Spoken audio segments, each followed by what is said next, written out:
IPhone 16 series আসার একদিন পরই ট্রাইফোল্ড স্মার্টফোন বাজারে ছেড়ে দিয়েছে চীনা প্রতিষ্ঠান হুয়াওয়ে। ব্যাপারটা একদিকে ভালোই হলো, যাচাই করতে সহজ হবে কোনটা ছেড়ে কোনটা কিনবেন। শুরুতে ডিসপ্লের কথায় আসি। আইফোন 16 প্রো ম্যাক্সে এবার এসেছে 6.9 ইঞ্চির ডিসপ্লে। অ্যাপলের ইতিহাসে এটাই সবচেয়ে বড় ডিসপ্লে।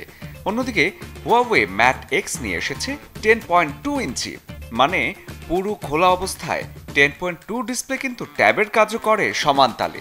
দুটো ফোনেই ডিসপ্লে ও এলইডি মানের।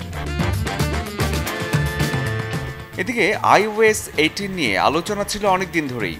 16 সিরিজে বিল্ট ইন করা আছে সর্বাধুনিক এই অপারেটিং সিস্টেম, সাথে 3 ন্যানোমিটারের A18 Pro চিপসেট আছে সবগুলো ফোনে।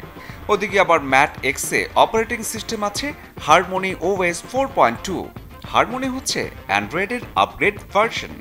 ম্যাটে চিপসেট দেওয়া হয়েছে কিরিন। হুয়াওয়ে চাচ্ছে কিরিন যুগ আবারও ফিরিয়ে আনতে।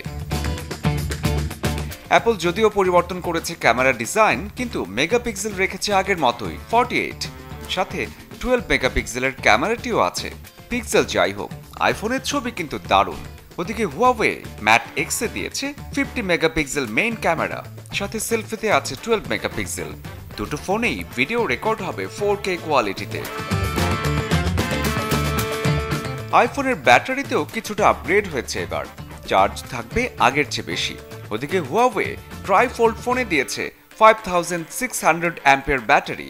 আইফোন 9 এবং ম্যাট এক্স 10 তারিখ রিলিজ হলেও সবার জন্য উন্মুক্ত হচ্ছে একই দিনে 20 সেপ্টেম্বর।